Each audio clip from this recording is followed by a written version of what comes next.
April 12, 1945. The war in Europe had less than a month remaining, though the boys kneeling in the mud of a makeshift prisoner of war camp in southern Germany did not know this yet. They knew only that they had been captured by American forces after their Hitler Youth Unit had attempted to defend a bridge outside Leipzig with weapons too large for their small hands and convictions too absolute for their young minds. Ernst Moeller, 14 years old, kept his eyes fixed on the ground as American soldiers processed the latest group of prisoners. His uniform, several sizes too large, hung from his thin frame like a costume from a play about war rather than the real thing. Beside him knelt Lothar Bruckner, 13, whose face still carried the softness of childhood despite the grime and exhaustion that marked all their features. Siegfried Beckmann, at 15, the oldest of their group, maintained a rigid posture that suggested defiance even in defeat. And Waldemar Faber, only 12 years old, trembled visibly, though whether from cold or fear no one could say. They had been told what to expect if captured by the Americans. Their Hitler Youth leaders had filled their heads with stories of torture, of prisoners shot without trial, of cruelty that would make death preferable to surrender. Ernst had believed every word. He had spent the past 3 days since his capture waiting for the violence to begin, bracing himself for pain, preparing to die with the dignity expected of a German soldier. The fact that he was barely old enough to shave had seemed irrelevant to the men who had put rifles in the hands of children and sent them to hold positions that seasoned troops had already abandoned. The American camp sprawled across what had once been a farming community. Temporary structures and tents housed thousands of German prisoners, most of them young, many of them teenagers like Ernst and his companions. The processing line moved slowly, each prisoner photographed, documented, and assigned to a barracks. Ernst noticed that the American soldiers seemed tired, their movements efficient but not cruel. This confused him. Where was the savage brutality he had been promised? When would the torture begin? Captain Howard Preston surveyed the newest arrivals with a mixture of weariness and sadness that had become familiar to him over the past months. He had been processing German prisoners since the Allied forces crossed the Rhine, and each group seemed younger than the last. These were not the hardened SS troops or Wehrmacht veterans he had encountered in the early days of the campaign. These were children, some barely tall enough to wear their uniforms properly, sent to fight a war that was already lost by leaders who viewed them as expendable. Among the American personnel moving through the processing area was Private First Class Frank Geronimo, 27 years old, from the White Mountain Apache Reservation in Arizona. He carried a worn canvas bag over his shoulder, its contents unremarkable to most observers, but precious to him. Inside were items from home, including cornmeal his mother had sent in her last package. He watched the German boys with an expression that suggested recognition rather than hatred, as if he saw in their frightened faces something familiar from his own past. The barracks assigned to Ernst and his companions smelled of sawdust and fear. 42 boys, ranging in age from 12 to 16, crowded into a space designed for 30 adults. Most still wore their Hitler Youth uniforms, the insignia that had once filled them with pride, now marking them as members of a defeated cause. Ernst claimed a wooden bunk near the corner, appreciating the relative privacy it offered. Lothar took the bunk above him, while Siegfried and young Waldemar settled nearby. None of them spoke much during those first hours. The shock of capture, the exhaustion from days of combat and retreat, and the uncertainty of what came next had rendered them silent. Around them, other boys whispered in the darkness. Some cried quietly, trying to muffle their sobs in thin blankets. Others maintained the rigid discipline they had been taught, lying at attention even on their bunks as if proper military bearing might somehow protect them from whatever fate awaited. A few, the ones who had seen more combat, stared at the ceiling with eyes that seemed far older than their faces. Ernst recognized that look. He had seen it in mirrors whenever he caught his own reflection. The evening meal arrived as the sun set. carried in by American soldiers who distributed metal trays through a serving window. Ernst expected the meager rations he had grown accustomed to during the final months of the war, when even the Hitler Youth had subsisted on increasingly sparse provisions. Instead, the tray held more food than he had seen in weeks. White bread, not the sawdust mixture that had passed for bread in Germany. Canned meat that actually contained recognizable protein. Vegetables that were not rotten or moldy. And fruit, an actual apple, red and fresh and impossibly luxurious. Lothar stared at his tray as if it might be poisoned. "Why would they feed us like this?" he whispered to Ernst. "It must be a trick. They want us to feel safe before—" He did not finish the sentence, but Ernst understood. They had all been told the same stories. This abundance must be the prelude to something terrible. Siegfried, ever the pragmatist despite his youth, began eating without hesitation. If they wanted us dead, they would not waste food on us first, he reasoned, his mouth already full of bread. Eat while you can. Who knows what tomorrow brings?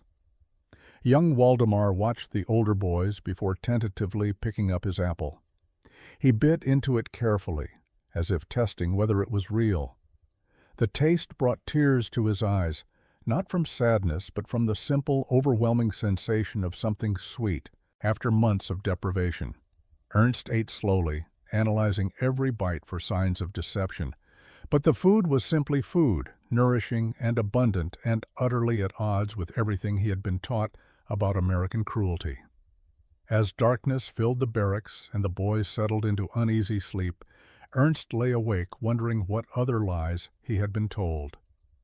Private First Class Frank Geronimo stood outside the barracks housing the youngest German prisoners, watching through the window as the boys ate their evening meal. His presence on guard duty was routine, but his thoughts during these watches had grown increasingly personal. The frightened faces of the German children reminded him of stories his grandfather had told about Apache children torn from their families and sent to government boarding schools, places designed to erase their culture and replace it with American civilization. The fear, the confusion, the desperate attempt to maintain dignity in captivity, these were experiences his own people understood intimately. Frank had enlisted in 1942, shortly after Pearl Harbor, like many young Native American men who saw military service as both duty and opportunity. The irony of fighting for a country that had systematically oppressed his people was not lost on him, but the Apache had always been warriors, and when war came, they answered. He had fought through North Africa, Sicily, and now Germany, earning his rank through courage and competence that forced even prejudiced officers to recognize his worth. But it was in these quiet moments, watching captured children try to make sense of their defeat, that he felt the weight of his own history most acutely. His mother's last package had arrived 3 weeks earlier, forwarded through military postal channels from Arizona to wherever the unit happened to be stationed.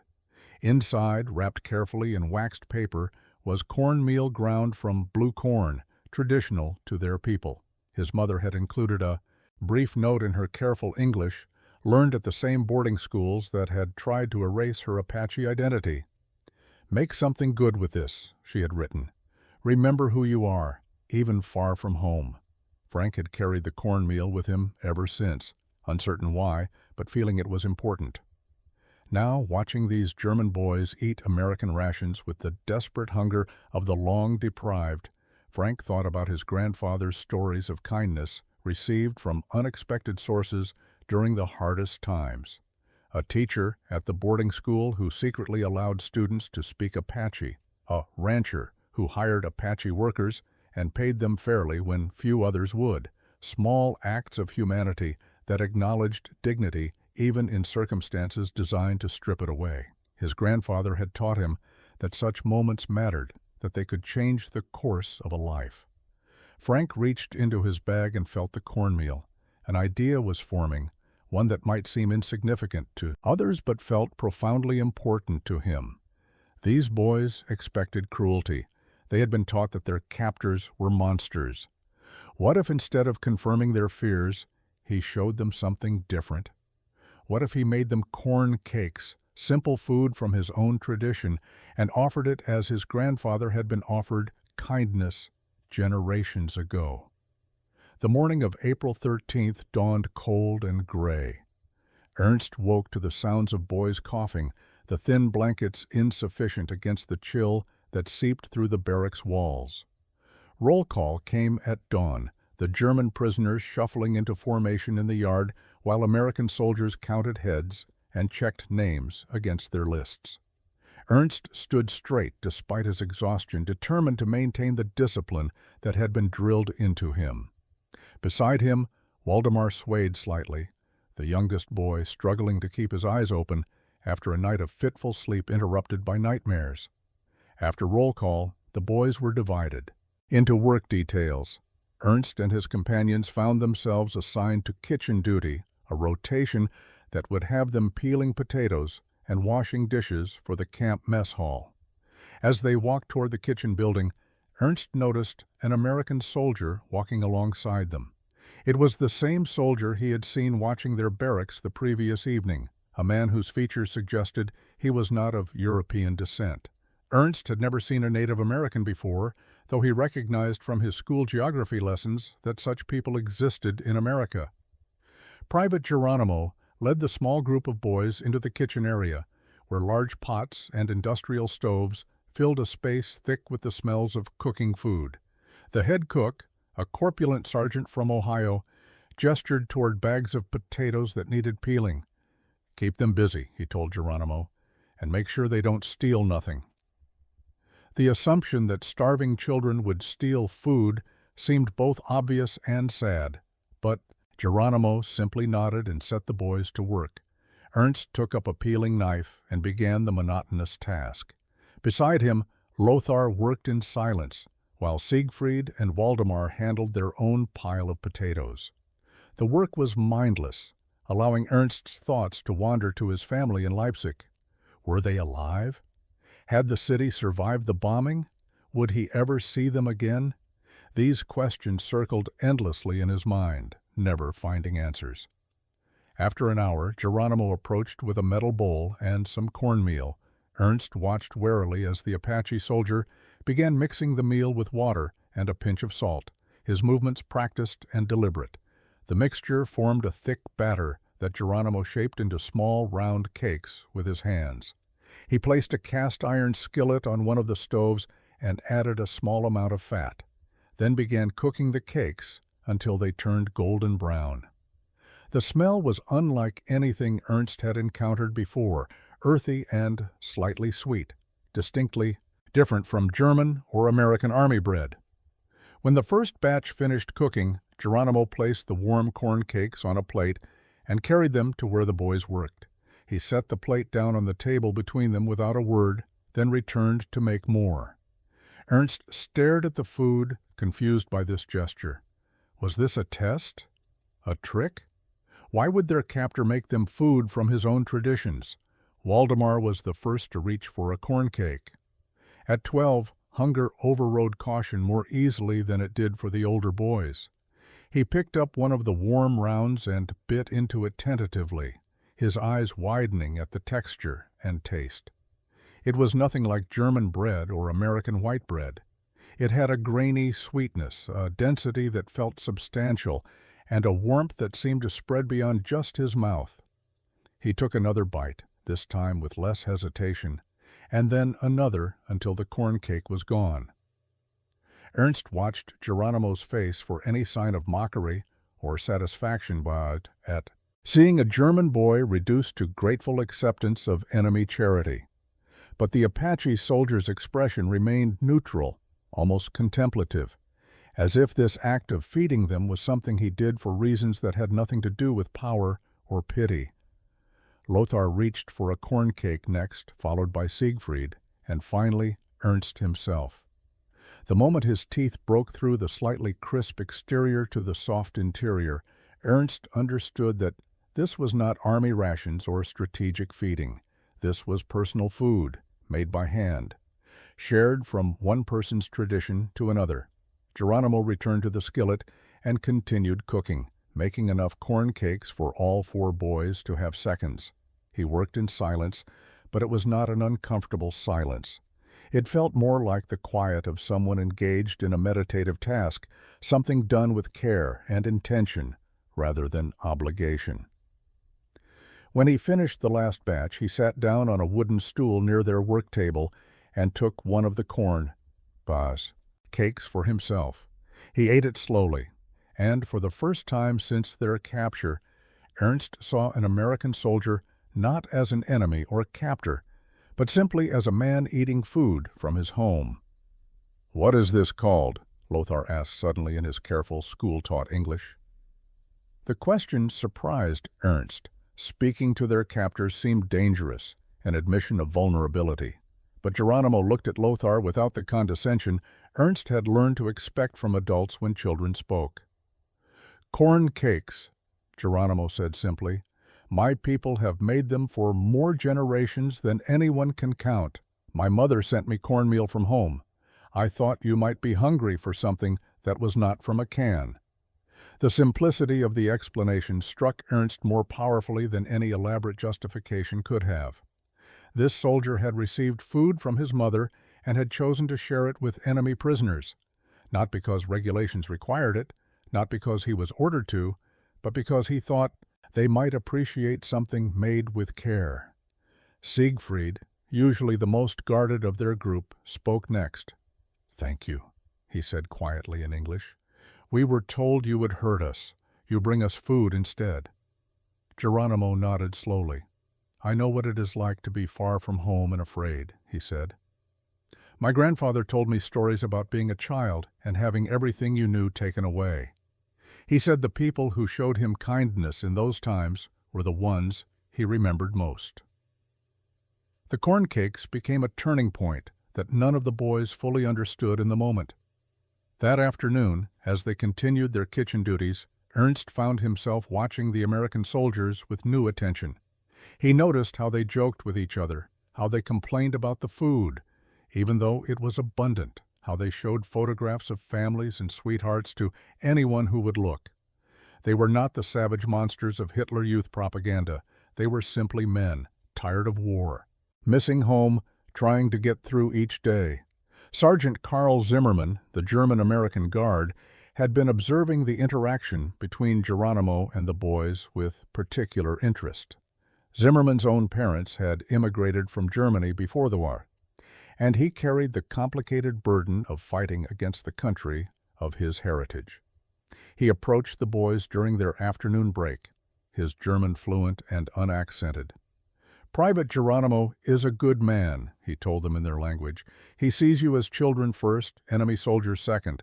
Not everyone here thinks that way, but more do than you might expect."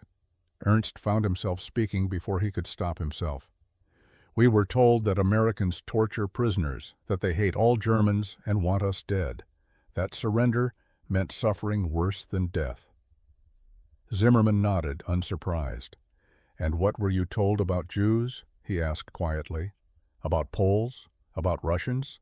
About anyone who was not like you?" The question hit Ernst like a physical blow. He thought about the lessons in school, the posters on walls, the casual certainty with which his teachers had spoken about inferior races and necessary elimination of undesirables. He had never questioned these teachings because everyone around him had accepted them as truth. "I see you are thinking," Zimmermann continued. "That is good. Thinking is what they did not want you to do. They wanted you to believe and obey. But now you are here, and you can see with your own eyes what is true and what is not." He gestured around the camp. "Look at this place. We have men from every part of America, different colors, different religions, different languages spoken at home. The soldier who brought you corn cakes, his people were nearly destroyed by the United States government.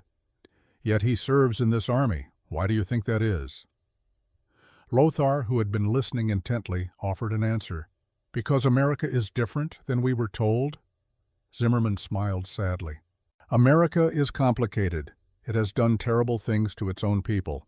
But it also has something that Germany lost: the ability to change, to admit wrong, to become better than it was. Private Geronimo serves because he believes in that possibility. He shares his food with you for the same reason.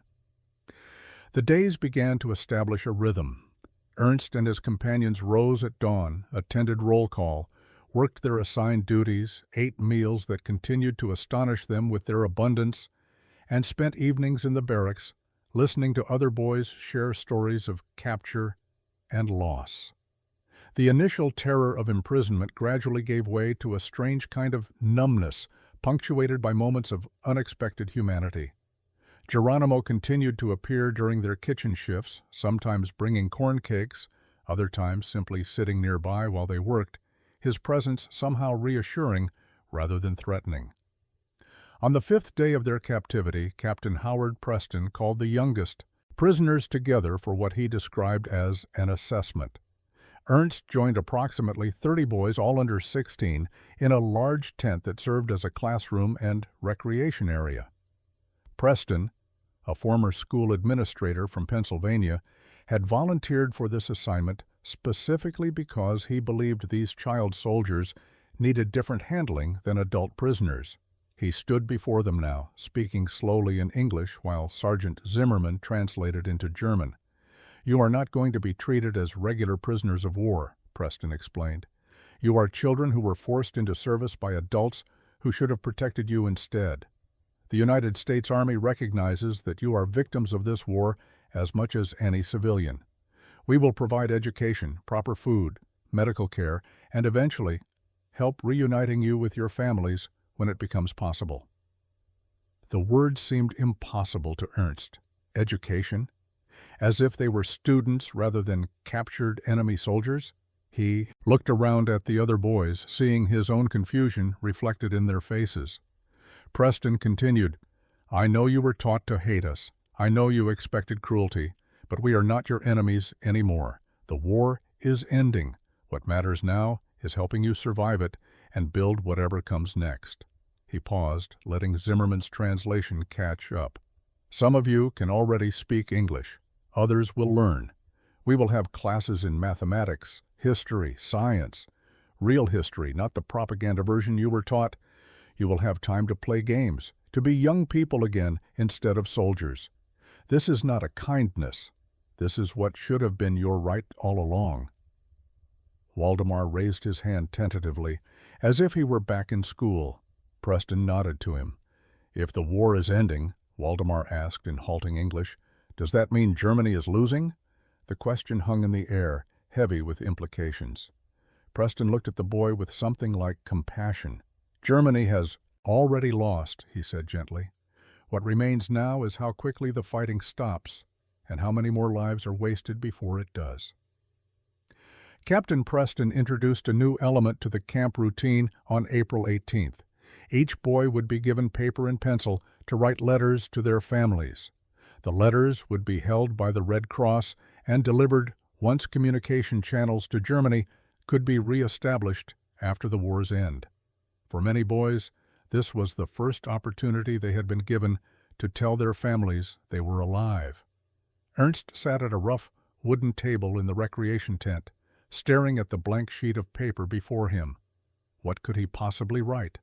How could he explain where he was or what had happened to him? "Dear Mother and Father," he began in his careful script, "I am alive and being held as a prisoner by American forces. I am not injured. We are being fed well and treated fairly.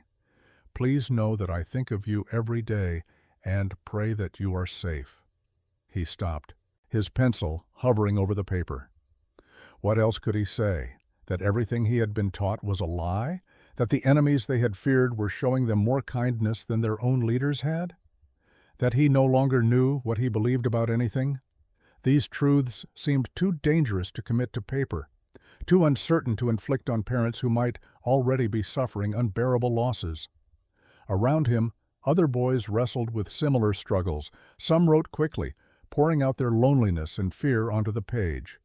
Others, like Siegfried, sat motionless, unable to begin. Waldemar cried quietly as he wrote, his tears smudging the ink. Lothar filled his page with reassurances that felt hollow even as he wrote them. "Everything is fine," he wrote. "Do not worry about me. I will come home soon." but none of them knew if these promises were true or if they would ever see their homes again. Geronimo moved through the tent, not supervising exactly, but present in his quiet way. He paused near Ernst's table and looked at the partially written letter. "It is hard to find words for people who are not here to see what you see," he observed. Ernst nodded, grateful that someone acknowledged the impossibility of the task. "When I first left the reservation for the Army," Geronimo continued, "I tried to write my mother about what I was experiencing. But how could I explain a world so different from everything she knew? Eventually, I learned to write about the small things, the weather, what I ate for dinner, that I was thinking of her. The big truths were too large for letters." Ernst considered this advice and began writing again. "The Americans gave us corn cakes made by a soldier from Arizona. They tasted like nothing I have ever had before. It is cold here at night, but we have blankets. There is a guard who speaks German and helps us understand what is happening. I remember the garden you kept, Mother, and wonder if you will plant beans again this spring." These small observations felt safer than grand declarations. They were true without being dangerous. They maintained connection without demanding understanding that might be impossible to give. The news reached the camp on April 29th. Hitler was dead. The man who had commanded absolute loyalty, who had been presented as Germany's salvation, had taken his own life in a bunker in Berlin rather than face the consequences of his actions. The announcement came during evening roll call, delivered by Captain Preston in English and then repeated by Sergeant Zimmerman in German. For a moment, absolute silence held the assembled prisoners. Then some boys began to cry. Others stood in shocked disbelief. A few, the ones who had seen the most combat, simply nodded as if they had expected nothing less. Ernst felt as though the ground beneath his feet had disappeared. Everything he had been taught, every sacrifice he had been told was necessary, every hardship he had endured, all of it had been in service to a man who had abandoned them. The Führer was supposed to fight to the last breath. He was supposed to lead Germany to victory or die gloriously in battle. Instead, he had killed himself and left millions of his followers to face the consequences of his delusions. The betrayal cut deeper than any physical wound. That night in the barracks, arguments erupted among the boys. Some refused to believe the announcement, insisting it was Allied propaganda designed to break their spirits. Others raged against Hitler, against the party, against everyone who had lied to them. Siegfried, usually so controlled, shouted at anyone who would listen. "We were children. They put guns in our hands and told us we were heroes. They sent us to die for nothing." His voice broke on the last word. Years of indoctrination crumbling into fury and grief. Waldemar curled into his bunk and sobbed. He had believed everything with the absolute faith that only a 12-year-old could muster. Now that all faith had nowhere to go, Lothar sat beside him, patting his shoulder awkwardly, unable to find words of comfort because he was equally shattered. Ernst climbed down from his bunk and walked outside, needing air and space to process what he was feeling. He found Geronimo standing guard in the yard, looking up at the stars. "You heard the news," Geronimo said. It was not a question. Ernst nodded, not trusting himself to speak. They stood in silence for a long moment before Geronimo spoke again.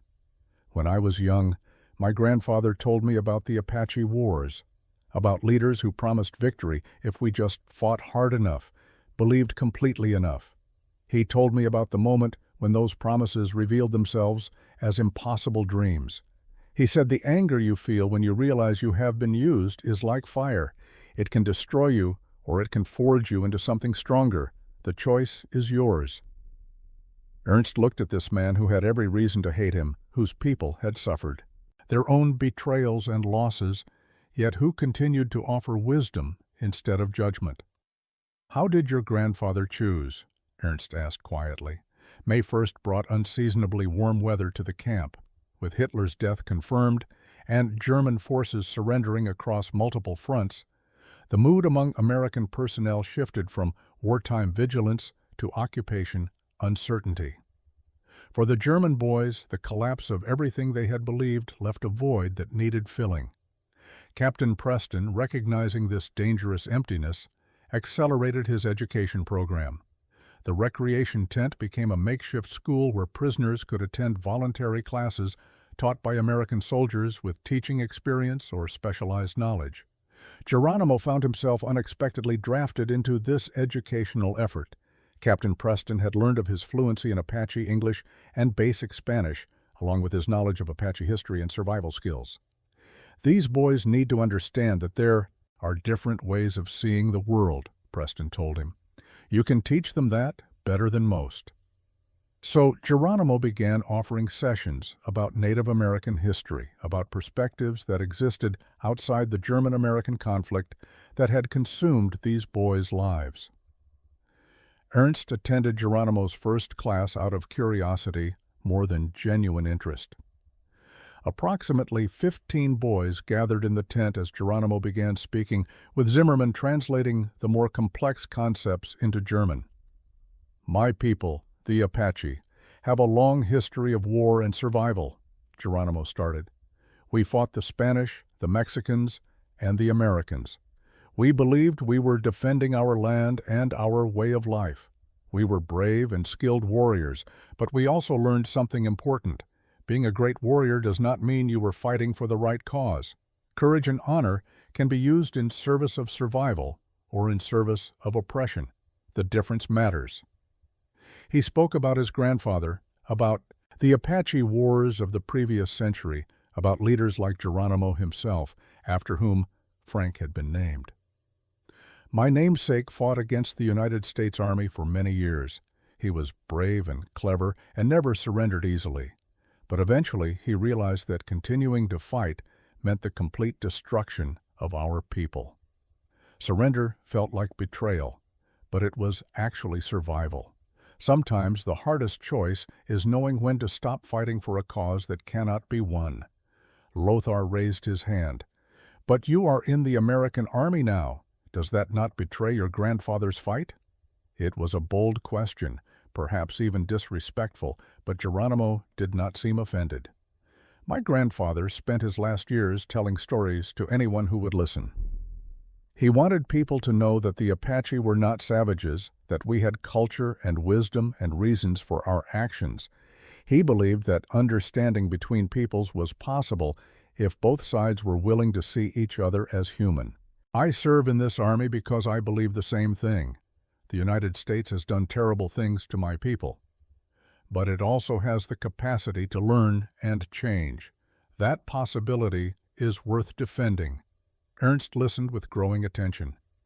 Here was someone who carried his own history of oppression and loss, yet chose to serve his former enemies. On May 7th, the unconditional surrender of all German forces was announced. Victory in Europe Day had arrived. In the camp, the American soldiers celebrated with restrained relief rather than triumphant jubilation. Most had friends still fighting in the Pacific Theater. Their war was not yet over, only this chapter of it. For the German boys, the announcement brought a complex mixture of emotions.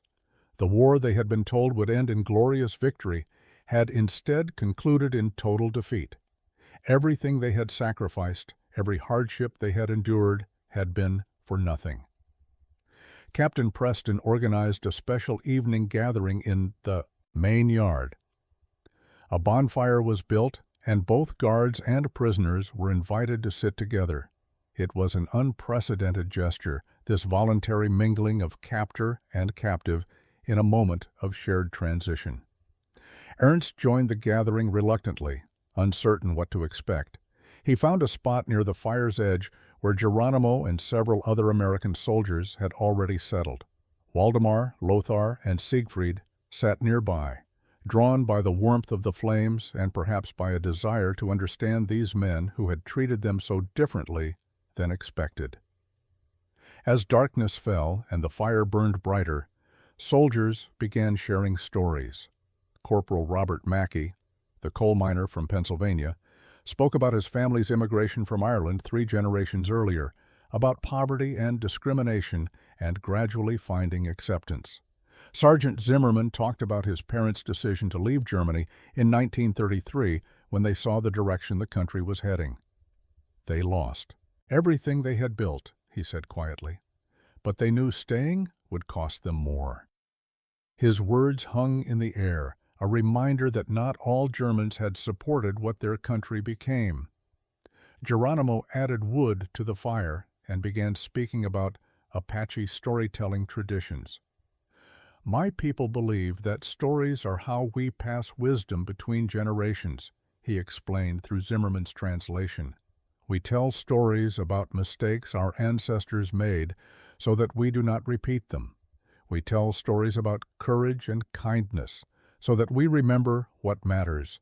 Every person here has stories that shape who they are. Sharing them helps us see each other as more than uniforms and flags." Ernst surprised himself by speaking. "My father was a teacher," he said in careful English. "He taught literature and philosophy. He used to read to me from Goethe and Schiller. He believed that education would make people better, more thoughtful, more humane. Then the new curriculum came, and he had to teach. What he was told to teach instead of what he believed. I saw something break in him. He stopped reading to me. He stopped talking about books." Ernst paused, gathering courage. I think he knew what was happening was wrong, but he did not know how to stop it. Or maybe he was too afraid to try. The confession felt dangerous, this admission that his father had doubts, that their family had harbored unspoken questions about the regime they were supposed to serve without hesitation. But around the fire, Ernst saw only understanding in the faces looking back at him. The practical realities of Germany's surrender created administrative chaos. Millions of German prisoners needed processing, documentation, and eventual repatriation. But Germany itself was a devastated landscape divided into occupation zones controlled by different Allied powers. Cities lay in ruins, infrastructure had collapsed, and millions of displaced persons wandered through the wreckage looking for surviving family members. The question of when and where to send the prisoners had no simple answers. For the boys in the camp, this uncertainty created a peculiar kind of suspended existence between their past lives and an unknown future. Captain Preston called another assembly on May 15th to explain the situation. "You will eventually return to Germany," he told them through Zimmerman's translation. "But the process will take time, months, possibly longer. Germany needs to stabilize before it can absorb millions of returning soldiers and prisoners. In the meantime, you will remain here. We will continue education programs and work details. You will continue to receive adequate food, shelter, and medical care. I know this uncertainty is difficult, but it is the reality we must all accept." For some boys, the delay was relief. They feared what they would find upon return and welcomed any postponement of that reckoning. Others grew increasingly desperate to discover the fate of their families. Ernst found himself in the former category. Part of him dreaded returning to Leipzig, to confronting whatever remained of his home and family. Another part felt profound guilt for that dread. What kind of son feared reuniting with his parents? What kind of German preferred remaining in enemy captivity to going home? That evening, Ernst sought out Geronimo, who was off duty and sitting outside his tent, working on some kind of craft project. As Ernst approached, he saw that Geronimo was weaving something from thin strips of leather, his fingers moving with practiced precision. "May I speak with you?" Ernst asked. Geronimo gestured to a spot beside him, and Ernst sat. For a long moment, neither spoke. Then Ernst found words for what had been troubling him. "I do not want to go back. Does that make me a coward?" Geronimo continued his weaving, not looking at Ernst as he considered the question. "When my grandfather was finally allowed to return to Arizona after years of imprisonment in Florida, he did not know if he wanted to go back. Everything had changed. His people were scattered. The life he had known was gone. But he went anyway, and he helped rebuild what could be rebuilt. He said that going back was not about wanting to, but about accepting responsibility for what comes next. He paused in his work and looked at Ernst directly. "You are not a coward for feeling afraid. You would be a coward only if you let that fear prevent you from doing what needs to be done." Ernst absorbed this perspective, recognizing its wisdom even as he struggled with its implications. "What if there is nothing left to go back to?" he asked quietly. June brought longer days and the gradual transformation of the camp from temporary wartime facility to semi-permanent transition center. The education programs expanded. Boys who showed aptitude were given additional responsibilities and training. Ernst found himself working as an assistant to Sergeant Zimmerman, helping translate for newer prisoners who arrived from other camps and spoke no English. The work gave him purpose and kept his mind occupied. Waldemar had been placed in remedial classes to make up for the education he had missed during his time in the Hitler Youth. At 12, he should have been learning mathematics and literature, not how to fire rifles and follow combat orders. Lothar discovered an unexpected talent for mechanical work under Corporal Mackey's supervision. The coal miner had experience with machinery and began teaching interested prisoners how to repair vehicles and equipment. Lothar's careful attention to detail and natural understanding of how things functioned made him an excellent student. He spent his days with grease on his hands and a look of concentration that suggested he had found something meaningful in these practical skills. Siegfried, the oldest of their group, struggled most with the transition. At 15, he was too old to easily accept that everything he had believed was wrong, yet too young to fully understand what would replace those beliefs. One afternoon in late June, Captain Preston gathered the older prisoners for a serious conversation. "Some of you have skills that could be useful in rebuilding Germany," he began. "We are offering advanced training programs for those interested. Carpentry, electrical work, mechanical repair, agriculture. These programs would extend your time here by several additional months, but they would give you valuable knowledge to take home." The offer represented both opportunity and dilemma. Additional training meant delaying return indefinitely. It meant choosing to stay with their former enemies while their country suffered. Yet it also meant acquiring skills that could help with reconstruction. Ernst found himself torn. The translator work he had been doing felt important, but learning a practical trade might serve him better in the long term. More significantly, staying longer meant postponing the confrontation with whatever awaited him in Leipzig. He discussed the decision with Geronimo during one of their increasingly frequent conversations. "My father would say that staying is running away," Ernst admitted.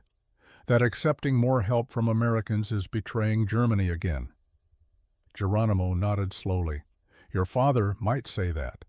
Or he might say that acquiring knowledge that can help rebuild your country is the opposite of betrayal. The question is whether you are staying because you want to learn or because you want to hide." The distinction struck Ernst with uncomfortable clarity. He was hiding, or at least partially motivated by that desire. But did motivation matter if the outcome was useful? Could an action, taken partly from cowardice, still serve a worthwhile purpose? These questions had no easy answers. Around him, other boys made their choices. Waldemar was too young for the advanced programs and would return with the next repatriation group. Lothar immediately volunteered for mechanical training, seeing it as his path forward.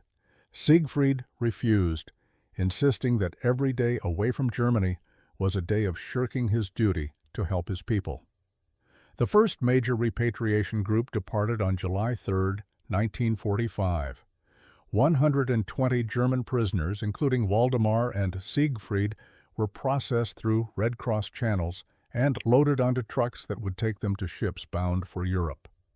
Ernst stood in the yard watching the departure, his emotions a tangled confusion of guilt, relief, and sorrow.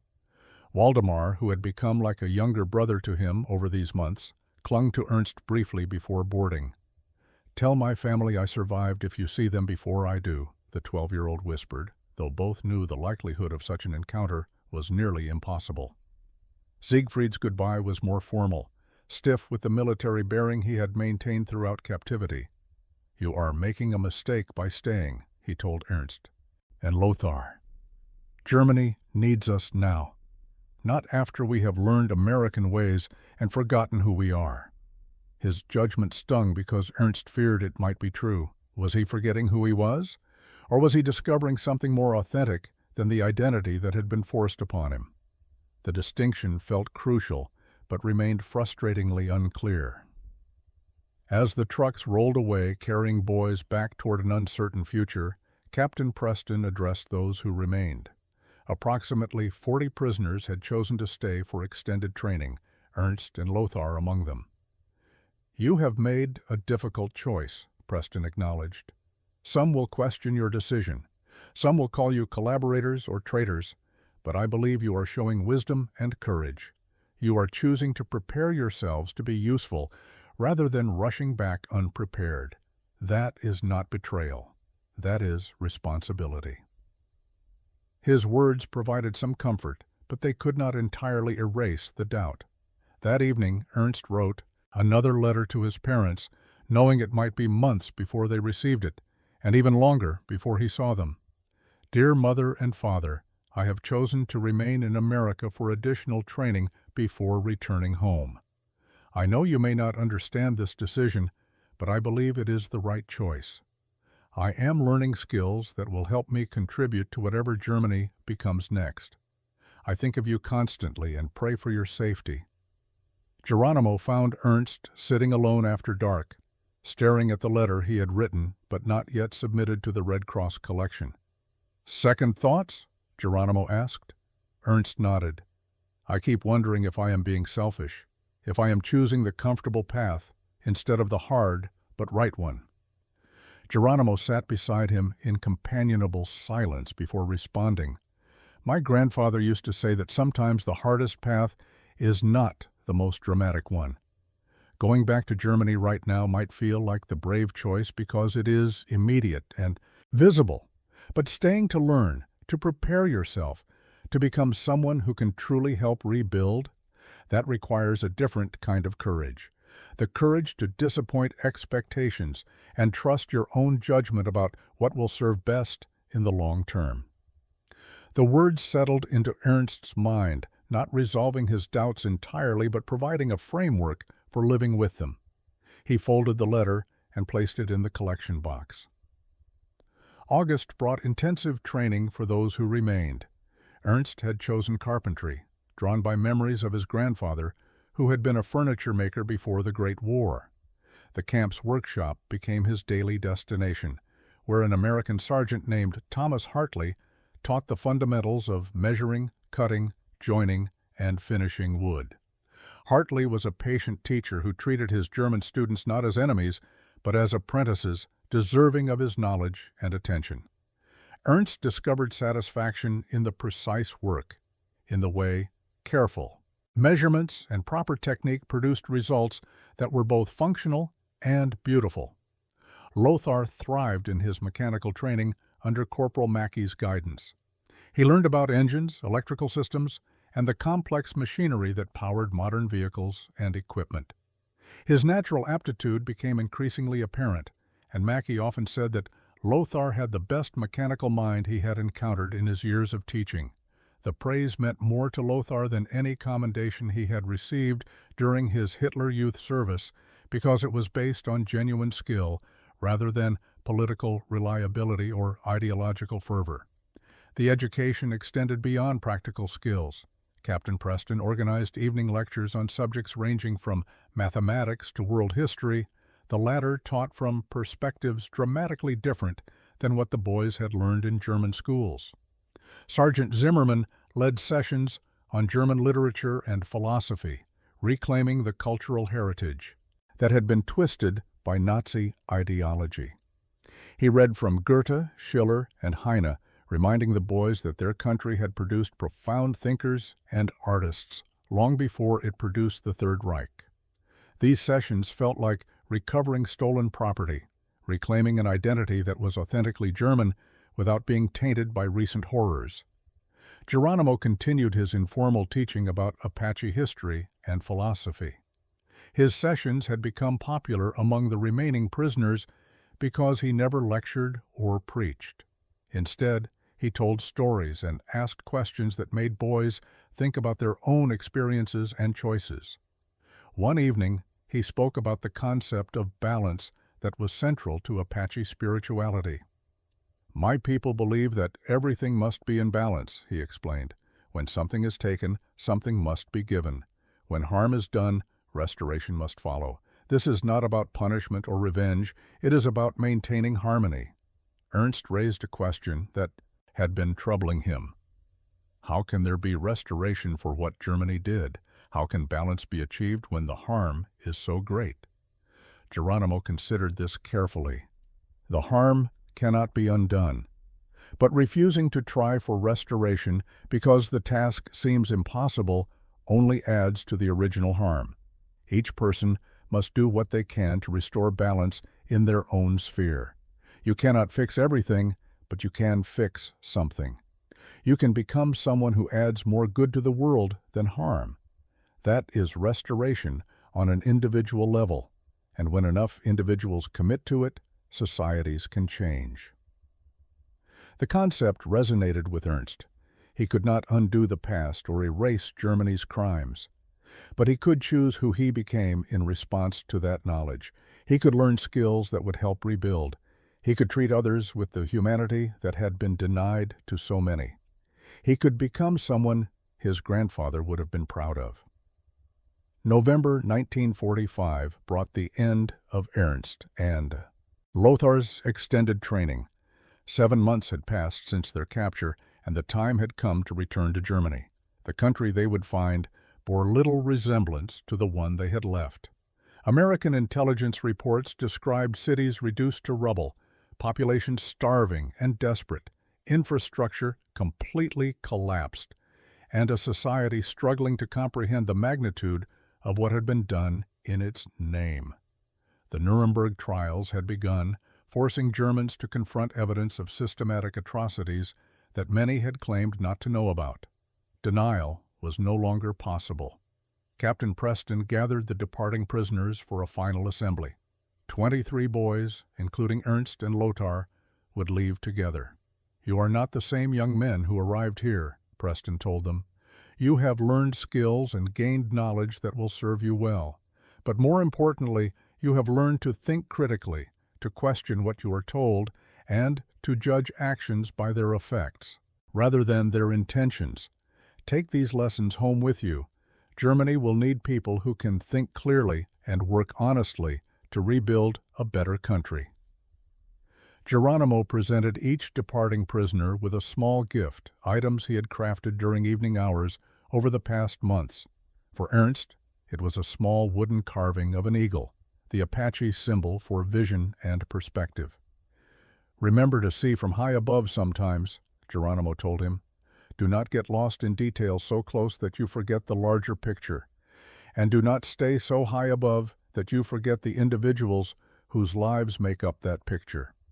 For Lothar, he had created a small leather pouch containing tools, symbolic of the mechanical knowledge he had acquired. "Use what you have learned to build, not to destroy," Geronimo said simply. The gifts carried emotional weight beyond their physical form. These were offerings from someone who had every reason to remain distant, but had instead chosen connection. Ernst had grown to deeply respect Geronimo, perhaps even to love him in the way one loves a teacher or mentor who has fundamentally changed how one sees the world. Their final conversation the night before departure lasted hours. They spoke about fear and courage, about responsibility and choice, about the possibility of individuals making different decisions than their societies demand. "I do not know what I will find in Leipzig," Ernst admitted. "I do not know if my family survived, or if they will accept me after I stayed here so long. I do not know if the skills I learned will be useful, or if people will see me as a collaborator." Geronimo listened without interrupting. When Ernst finished, the Apache soldier spoke carefully. "You cannot control what you find or how others react. You can only control who you choose to be in response. You have become someone who thinks before acting, who questions before accepting, who sees humanity in supposed enemies. That person will find a way forward, regardless of circumstances. The morning of departure arrived cold and gray. Ernst and Lothar, along with their fellow prisoners, boarded trucks that would take them to the port. The journey back to Germany took 3 weeks, crossing the Atlantic by ship and then traveling through occupied zones by rail and truck. Ernst arrived in Leipzig on December 4, 1945, to find a city transformed by destruction. Entire neighborhoods had been reduced to skeletal ruins by Allied bombing. People moved through the streets like ghosts, thin and haunted, scavenging for food and fuel. The proud city of his childhood existed only in memory. He made his way to the address where his family had lived, his heart pounding with equal parts hope and dread. The building still stood, though damaged. Ernst climbed stairs he had last walked 7 months earlier as a different person. When his mother opened the door and saw him standing there, she collapsed into tears. His father appeared. Behind her, older and grayer than Ernst remembered. They held him as if he might disappear, asking questions faster than he could answer. His younger sister, only 10, stared at him with wide eyes that suggested she barely remembered her brother. They had received 2 of his letters and had feared the worst when months passed without further word. That first evening, Ernst sat at their kitchen table, the same table where he had eaten thousands of meals, and told them about his capture and captivity. He spoke about the camp, about Captain Preston and Sergeant Zimmerman, about Corporal Mackey, who had taught Lothar mechanics. He spoke about Geronimo and the corn cakes, about the education programs and the skills training. His parents listened with expressions that shifted between relief, confusion, and something that might have been disapproval. When he finished, his father spoke carefully. "You stayed with them by choice? You learned from them willingly?" Ernst heard the judgment in his father's questions, but also the uncertainty. His father was struggling with the same questions that had plagued Ernst himself. What did loyalty mean when the cause you had served was revealed as monstrous? What did patriotism require when your country needed to be rebuilt from moral rubble as much as physical destruction? Ernst answered honestly. "I stayed because I believed I could be more useful with knowledge than without it. I learned from them because they had wisdom worth learning. The Americans who held us prisoner treated us with more humanity than our own leaders showed us when they put guns in children's hands." The words hung in the air between them, dangerous truths spoken aloud in a house that had learned to keep such thoughts private. But Ernst was done with silence and denial. If Germany was to become something better than it had been, people needed to speak honestly about what had happened and why. His father looked at him for a long moment, then nodded slowly. "Perhaps you are right. Perhaps you did the wise thing. I do not know any more what is right or wrong. I only know that you are alive and home, and that is enough for today." In the weeks that followed, Ernst put his carpentry skills to use. Leipzig was full of damaged buildings that needed repair, furniture that needed construction, tools that needed making. His training under Sergeant Hartley served him well. 30 years later, in 1975, Ernst Moeller stood in his workshop in Leipzig, now part of East Germany, surrounded by the tools and creations of 3 decades of carpentry work. He had built a life from the ruins of his youth, married a woman who understood his complicated past, raised 2 children who knew only peace. His reputation as a craftsman was built on the foundation laid by an American sergeant in a prisoner of war camp, knowledge gained from an enemy who chose to teach rather than punish. On his workbench sat the wooden eagle Geronimo had carved for him, worn smooth by years of handling, but still intact.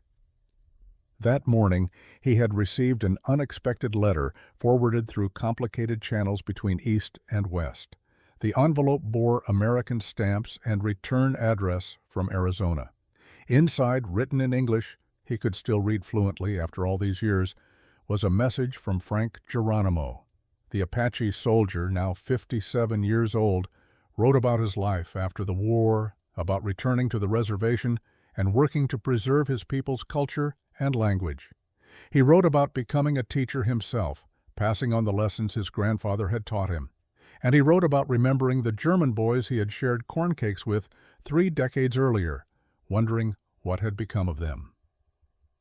Ernst sat at his desk and wrote a reply in careful English. He told Geronimo about Leipzig, about his family, about the workshop, and the hundreds of pieces of furniture he had built over the years. He wrote about teaching his own apprentices, passing on skills just as Geronimo and Hartley had passed them to him. He wrote about the lessons that had stayed with him, about balance and restoration, about seeing humanity in enemies, about the courage required to think for oneself rather than blindly follow. Most importantly, he wrote about gratitude. "You showed me kindness when you had every reason to show cruelty," Ernst wrote. "You shared food from your mother with a boy who had been taught to hate you. That simple act of humanity changed the course of my life. I learned from you that who we choose to be in moments when no one is watching defines who we truly are. You chose kindness. Because of that choice, I became someone different. My children are growing up in a world learning the lessons our generation paid so dearly to understand.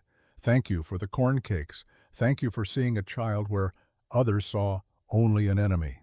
The story of German child soldiers who expected torture but received corn cakes instead became a small footnote in the vast history of the Second World War. But for those who lived it, it remained the central truth of their lives. They had learned that humanity persists even in the darkest times, that enemies can become teachers, and that simple acts of kindness echo across decades.